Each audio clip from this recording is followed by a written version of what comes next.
Tonight, we will drift gently through the long, quiet history of Egyptian mythology, moving slowly along the river of time and letting the ancient stories settle softly in the mind. There is no need to remember every name or every place or every detail.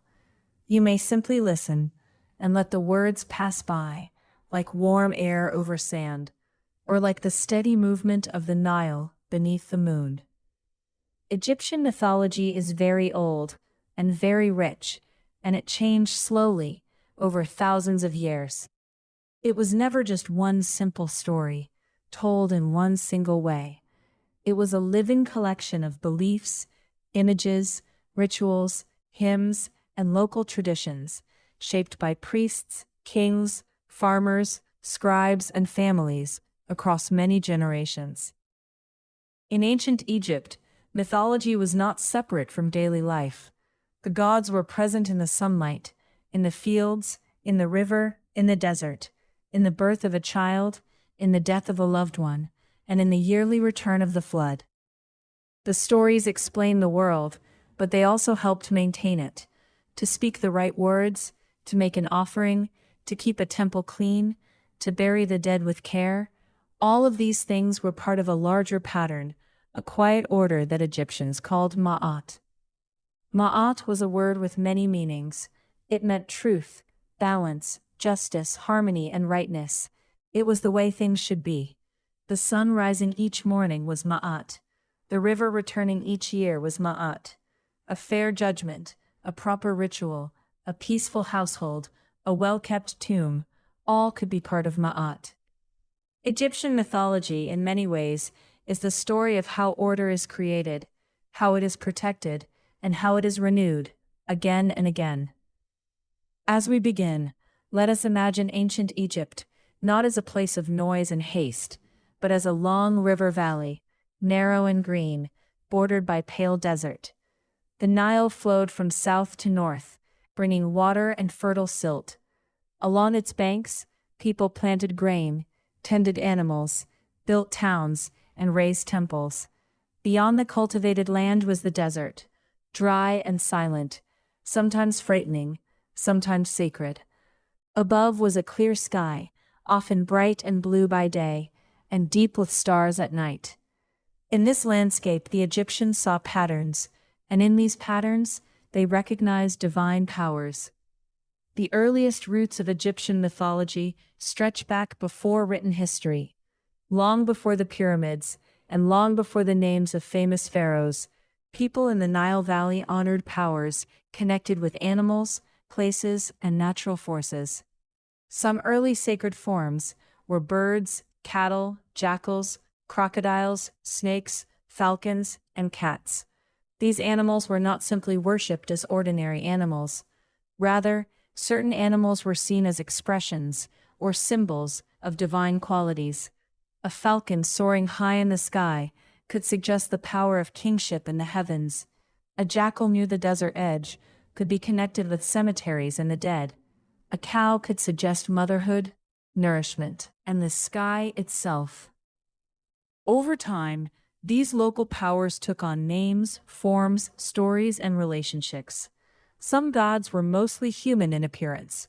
Some were shown with animal heads and human bodies. Some could appear in several forms. This was not confusing to the ancient Egyptians in the way it might seem at first. A god could be many things at once, because divine power was not limited in the same way human life was limited. A goddess might be a mother, a star, a cow, a tree, and a queenly woman, all depending on the story, the place, and the need. In the early centuries of Egyptian civilization, different towns had their own important gods. The city of Heliopolis, whose Egyptian name was Iunu, became associated with the sun god and a great family of creation deities. Memphis, an important capital, honored Ptah, a creator god linked with craftsmanship, thought, and speech. Hermopolis had its own older group of primordial gods, connected with the mysterious waters and darkness before creation. Thebes, which rose to great importance later, honored Amun, a god whose name suggests hiddenness, and who would eventually be joined with the sun god Ra as Amun-Ra. These traditions did not always replace one another. More often, they existed side by side, blending gently, overlapping, and growing. Egyptian religion was comfortable with many versions of a truth. One temple might teach that the world began in one way, while another temple honored a different beginning. These were not always seen as contradictions. They could be different views of the same deep mystery, like looking at the Nile from different bends in the river. One of the most important creation stories comes from Heliopolis. In this tradition, before the world existed, there was only noon, the dark, endless, lifeless water of possibility. Noon was not evil. It was a vast and quiet before place, a deepness from which creation could arise. From this primeval water, a mound emerged, like the first land appearing after the Nile flood. On this mound appeared the Creator, often called Adam. Adam was self-created, complete in himself, and from him came the first divine pair, Shu and Tefnut. Shu was associated with air, space, and the dry atmosphere. Tefnut was associated with moisture. From Shu and Tefnut came Geb, the earth, and Nut, the sky.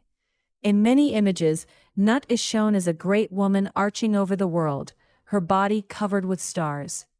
Geb lies below her as the earth, sometimes green and fertile, sometimes laughing, sometimes stretching beneath the sky. Shu stands between them, holding them apart, creating the space in which life can exist.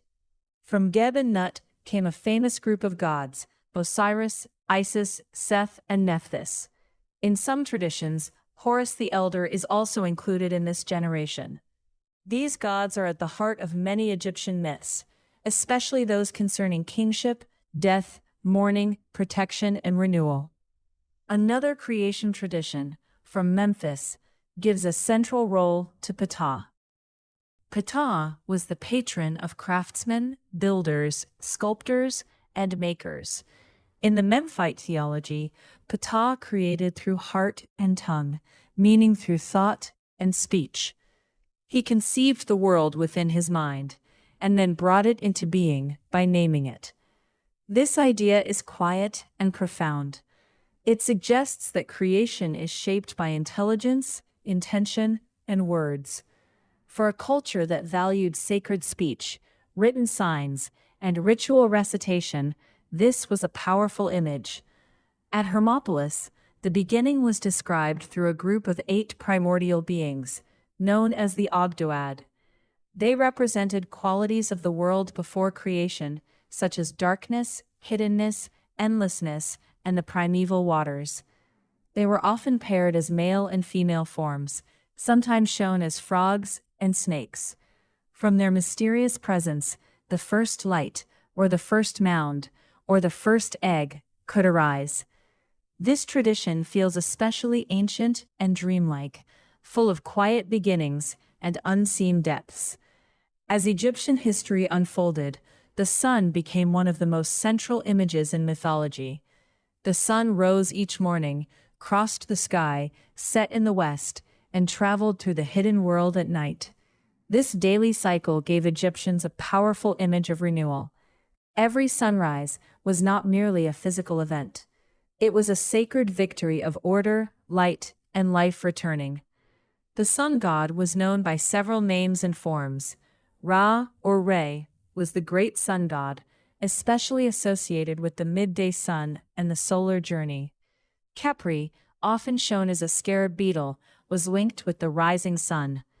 The scarab beetle rolls a ball of earth, and Egyptians connected this motion with the sun being pushed across the sky. Autumn could be associated with the evening sun, the sun completing its journey and returning toward the hidden waters of creation. The sun god traveled by boat, sailing across the sky by day and through the underworld by night. This journey was described in many funerary and religious texts. During the night, the sun passed through regions of the Duat, the realm of the dead and the divine. There, he brought light and renewal to the blessed dead, and he faced forces of disorder. Each morning, renewed and reborn, the sun rose again in the east. This cycle was comforting to the ancient Egyptians. The sun disappeared, but it returned. Life ended, but renewal was possible. Darkness came, but it was part of a larger rhythm. These ideas shaped Egyptian hopes about death and the afterlife. The myth of Osiris is one of the most important and enduring stories in Egyptian mythology. It was told in many forms, and not all versions agree in every detail. But the central pattern is clear. Osiris was a divine king, associated with fertility, life, and rightful rule. His sister and wife, Isis, was a goddess of magic, motherhood, protection, and devotion. Their brother Seth was associated with the desert, storms, disruption, and force. Nephthys, sister of Isis, was also connected with mourning, protection, and the dead. In the myth, Osiris is killed by Seth. The details vary, but the meaning is steady. Order is disturbed. The rightful king is removed. Isis searches for Osiris and mourns him. With the help of Nephthys, and sometimes other deities, she restores him enough to conceive a child, Horus. Osiris does not return to rule among the living. Instead, he becomes lord of the afterlife, a king among the dead. Horus, the child of Isis and Osiris, grows up to challenge Seth and claim his father's throne. This story is not simply a tale of conflict. It is also a story of mourning, healing, inheritance, and renewal. Osiris becomes a symbol of life emerging through death. He is often shown with green or black skin, colors linked with vegetation, fertile soil, and regeneration. The annual cycle of planting and growth can be understood through him. Seeds were buried in the earth, and life rose again. The dead were buried, and in a sacred sense, they hoped to rise again with Osiris. Isis became one of the most beloved goddesses of Egypt. She was wise, patient, and powerful in magic. She protected her child Horus in the marshes, hidden from danger. She healed, mourned, and restored. In later centuries, her worship spread beyond Egypt, across the Mediterranean world. But in Egypt, she was first and deeply connected with the royal throne, with motherhood, and with the promise that careful love and sacred knowledge could preserve life. Horus, often shown as a falcon or a falcon-headed man, was closely tied to kingship. The living pharaoh was associated with Horus, while the deceased king could be associated with Osiris. This connection linked political rule with cosmic order. The king was not merely a ruler in a human sense. He had a sacred role, maintaining Ma'at, serving the gods, and helping ensure the balance of the world. Seth is a more complex figure than he may first appear. He is often the opponent of Osiris and Horus, and he represents disruption and wild force. Yet he was not always purely negative. Seth was also associated with strength, deserts, foreign lands, and storms. In some traditions, he helped protect the sun god during the nightly journey. Egyptian mythology could hold complexity. A force that was dangerous in one setting might be useful in another. The desert could threaten life, but it also formed Egypt's borders. Storms could disturb, but strength could protect. The afterlife was one of the richest areas of Egyptian religious thought. Egyptians did not think of the person as only a body and a soul in a simple way. A human being had several aspects. The Ka was a kind of vital force, connected with life and nourishment. The Ba, often shown as a human-headed bird, could move between the tomb and the world of the living. A blessed form of existence. The name, the shadow, and the physical body also mattered. To preserve the body, to remember the name, and to make offerings, all helped maintain the person after death. Mummification developed from these beliefs. The body was treated with care, dried with natron, wrapped in linen, and placed in a tomb with protective words and objects. The goal was not simply to preserve appearance. It was to create a stable home for the spiritual aspects of the person. Tombs were filled when possible, with food, furniture, tools, jewelry, and images of daily life. These were meant to support the deceased in the next world. Funerary texts guided the dead through the afterlife. In the Old Kingdom, the pyramid texts were inscribed in royal pyramids. They are among the oldest religious writings in the world. They speak of the king rising to the sky, joining the gods, becoming a star, or traveling with the sun. In the Middle Kingdom, coffin texts appeared on coffins of non-royal people as well as elites, expanding access to afterlife knowledge. Later, in the New Kingdom, the Book of the Dead, known to Egyptians as something like the Book of Coming Forth by Day, offered spells, hymns, and guidance for the deceased. One of the most familiar scenes from the afterlife is the weighing of the heart. The deceased stands before divine judges. The heart is weighed against the feather of Ma'at. The heart was the seat of thought, memory, and moral life. If it balanced with the feather, the person could continue into a blessed afterlife. If it did not, the outcome was not peaceful. But for our quiet journey tonight, we can focus on the calm meaning of the image. The Egyptians imagined that a life should be measured by truth, balance, and right action. The heart should be light, not burdened by wrongdoing. Osiris presided over the judgment, with Isis and Nephthys nearby, and Anubis, the jackal-headed god, often tending the scales. Thoth, the ibis-headed god of writing and wisdom, recorded the result. Anubis was connected with embalming, cemeteries, and protection of the dead. Thoth was connected with scribes, measurement, time, the moon, and sacred knowledge. These deities gave the afterlife a sense of order. Even death had procedures, words, guardians, and pathways. The goddess Hathor also played a gentle and important role in Egyptian mythology. She was associated with love, music, dance, motherhood, joy, and the sky. She could appear as a cow, as a woman with cow horns holding the solar disk, or as a welcoming goddess at the edge of the desert. In funerary belief, Hathor might receive the dead into the west, offering comfort, water, and shade. She was also linked with foreign lands, turquoise mines, and the nourishing power of the divine feminine. Another powerful goddess was Sekhmet, often shown as a lioness-headed woman. She represented heat, power, illness, and healing. Like many Egyptian deities, she had more than one side. She could bring disease, but she could also protect and cure. Her priests were associated with healing knowledge. In some myths, the fiery power of the sun god manifests through her. Yet even fierce powers were ritually soothed, honored, and brought into balance. Bastet, another feline goddess, was associated especially with protection, home, fertility, and later with cats. Earlier, she could have a more lioness-like character, but over time, she became gentler in popular imagination, linked with domestic cats and household well-being.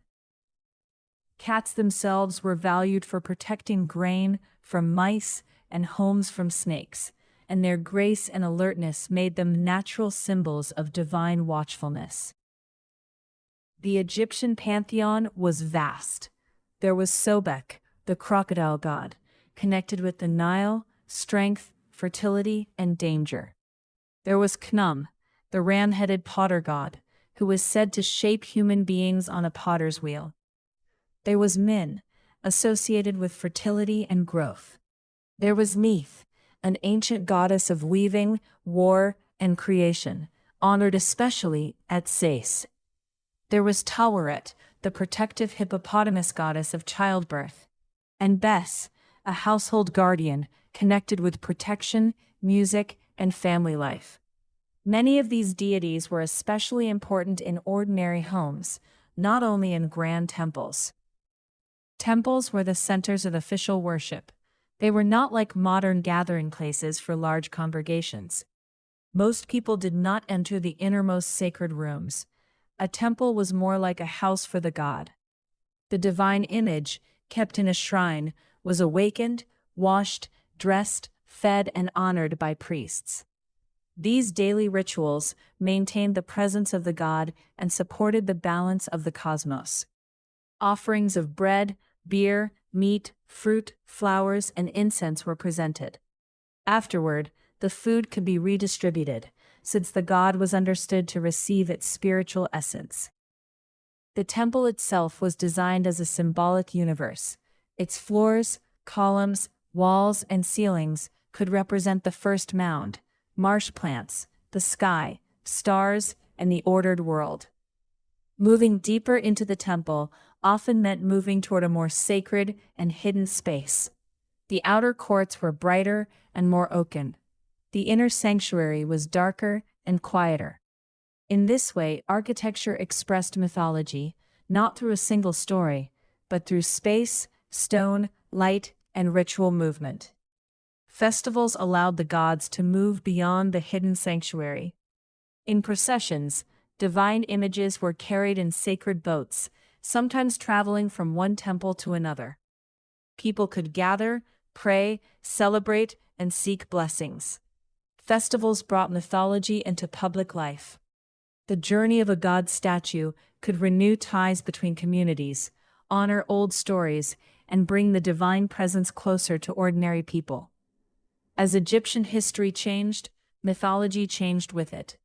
During the Old Kingdom, from around the age of the pyramids, royal afterlife beliefs were especially prominent. The king was linked with the sky, the sun, and the eternal stars. The Great Pyramids at Giza and elsewhere were not merely tombs, but monuments shaped by religious ideas. Their form may suggest rays of sunlight, the primeval mound, or a stairway toward the heavens. Within pyramid chambers, sacred texts helped the king ascend and join the divine realm. In the Middle Kingdom, religious ideas became more widely available to non-royal elites. Osiris became increasingly important as a figure of afterlife hope. More people wanted to be identified with Osiris after death, to share in his renewal. Literature from this period also reflects moral reflection, social concern, and a deepening sense of personal piety. The gods remained cosmic, but they could also be approached by individuals seeking help, protection, or justice. In the New Kingdom, Egypt became wealthier and more expansive, and its temples grew in size and influence. The god Amun of Thebes rose to great prominence. Amun was called hidden, mysterious, and powerful. Joined with Ra, he became Amun-Ra, a supreme solar creator god. The great temples of Karnak and Luxor were devoted to him and to associated deities, including Mut and Khonsu. The theology of Amun could present him as hidden in nature, yet manifest in many forms, a god behind the gods, present but unseen. During this period, detailed books of the underworld were painted and carved in royal tombs in the Valley of the Kings. These texts described the sun god's nightly journey through 12 hours of darkness, meeting deities, spirits, gates, and landscapes of the beyond. The purpose was not only to map the afterlife, but to participate in the renewal of the sun. The tomb became a place of transformation, where the deceased king could join cosmic cycles. One of the most unusual moments in Egyptian religious history came during the reign of Akhenaten in the 14th century, before the Common Era. Akhenaten promoted the worship of the Aten, the visible disk of the sun, in a way that reduced the role of many traditional gods. He built a new capital at Akhetaten, modern Amarna, and developed a distinctive art style showing the royal family beneath the rays of the sun disk. The Aten was praised as the source of light and life for all lands. This period was brief. After Akhenaten's death, traditional worship was restored, and the old temples regained their place. Yet the Amarna period reminds us that Egyptian mythology was not frozen. It could be debated, reshaped, and redirected, especially by royal power. Still, the deeper traditions of Egypt, with their many gods, rituals, and regional loyalties, proved enduring. Later Egyptian mythology continued to absorb influences and develop new forms. During the first millennium before the Common Era, Egypt interacted with Libyans, Nubians, Assyrians, Persians, Greeks, and others. Some foreign gods entered Egypt, and Egyptian gods traveled outward. The goddess Isis became especially important in later times, and her worship spread widely during the Greek and Roman periods. Temples continued to be built in traditional Egyptian style, even under Greek-speaking Ptolemaic rulers and Roman emperors. At places like Philae, Dendera, Edfu, and Esna, myths were carved in great detail on temple walls. These later temples preserve valuable religious traditions, some of which may be far older. The Temple of Edfu, dedicated to Horus, includes elaborate accounts of rituals and myths of Horus, overcoming enemies of order. The Temple of Dendera honors Hathor, with beautiful astronomical ceilings and images of divine birth and renewal. These temples show that Egyptian mythology remained alive and meaningful long after the Pyramid Age. The Greeks identified some Egyptian gods with their own deities. Thoth was linked with Hermes, forming the figure of Hermes Trismegistus in later tradition. Isis was compared with Demeter, Aphrodite, and other goddesses. Osiris was linked with Dionysus in some interpretations. These comparisons did not erase Egyptian meanings, but they allowed ideas to travel across cultures. Egyptian mythology became part of a wider Mediterranean religious world. Eventually, Christianity spread through Egypt, and the old temple rituals gradually faded. The last known hieroglyphic inscription dates to the late 4th century of the Common Era, at Philae. The ability to read hieroglyphs was eventually lost for many centuries. The gods remained in stories, images, and monuments, but their ancient language became silent. Still, the memory of Egypt did not disappear. Greek and Roman writers preserved some accounts, though often filtered through their own ideas. Medieval travelers saw the ruins and wondered about them. In modern times, the decipherment of hieroglyphs in the 19th century, especially through the work of Jean-François Champollion and the Rosetta Stone, opened the old texts again. Slowly, patiently, scholars began to hear Egyptian voices more clearly. Through temple walls, papyri, tomb inscriptions, statues, and amulets. Today, when we study Egyptian mythology, we are looking at something both ancient and layered. We have myths written on stone, but also hints of stories that were spoken aloud and never fully recorded. We have official temple theology, but also household religion, protective charms, lullabies, prayers, and personal names that honor the gods. A person might be named for Amun, Ptah, Isis, or Horus. A mother might keep an amulet of Taweret or Bes near childbirth. A scribe might honor Thoth before writing. A family might make offerings to ancestors and ask for help. This everyday side of Egyptian belief is gentle to imagine. Not only kings and priests, but ordinary people lived within a world filled with sacred presence. The rising sun, the smell of incense, the sound of a hymn, the cool shade near a tomb chapel, the green field after floodwater withdrew, all could connect human life with the divine order. Egyptian mythology often returns to cycles. The Nile flooded, then receded. Crops were planted, grew, and were harvested. The sun rose, crossed the sky, and returned through night.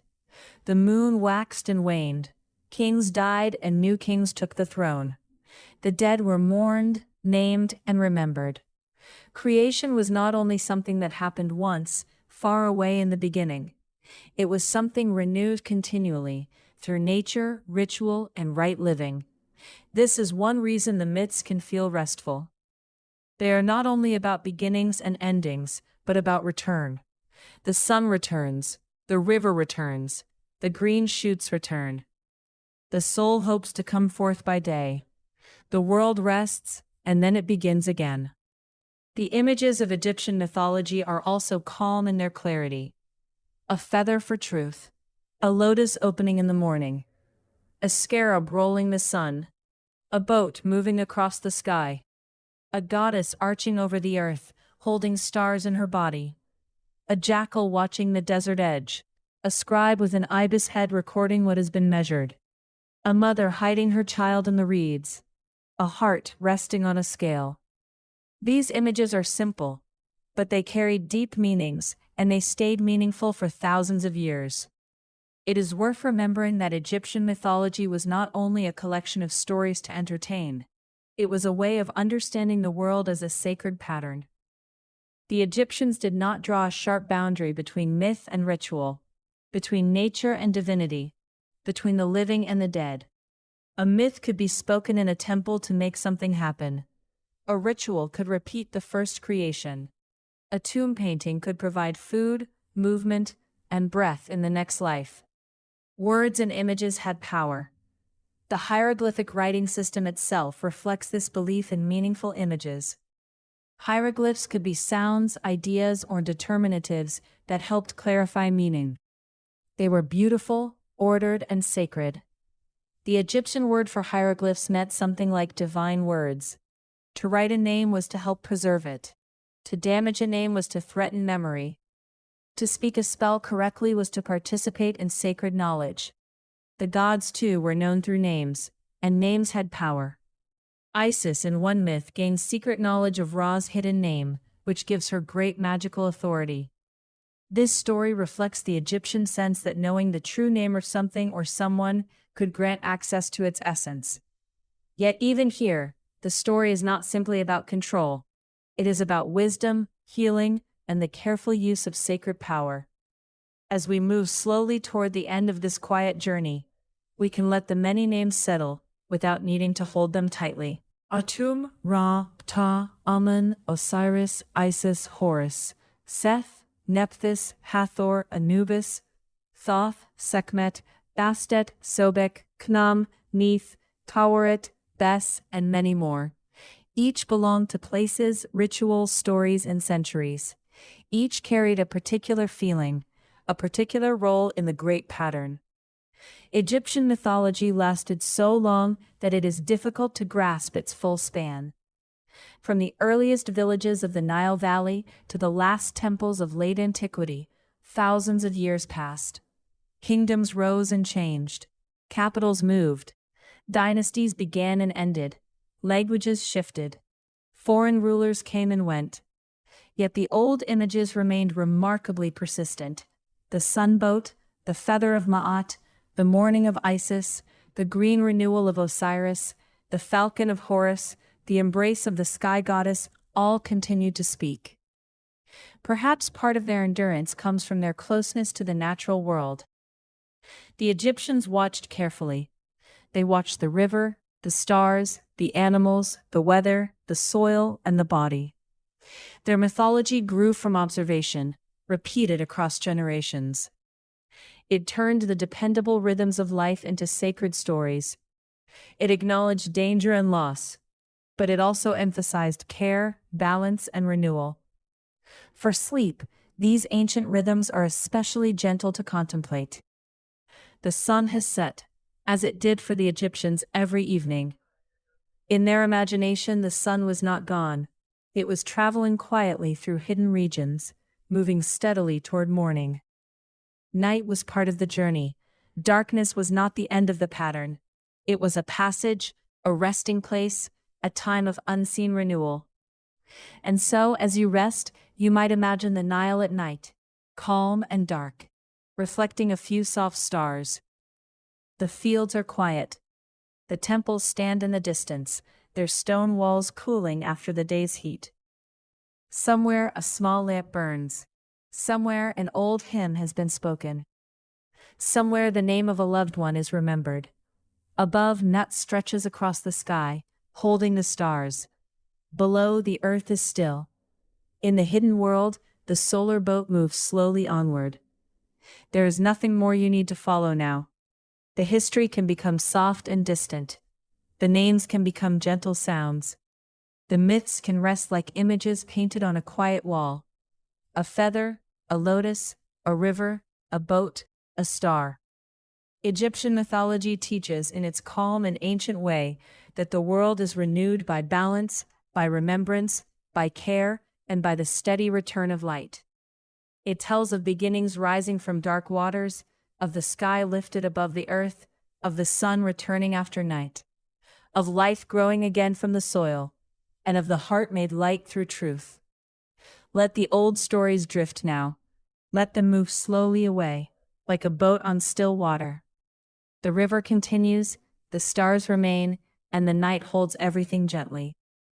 The sun will rise again in its own time, and for now, there is only rest, quiet, and the soft breath of sleep.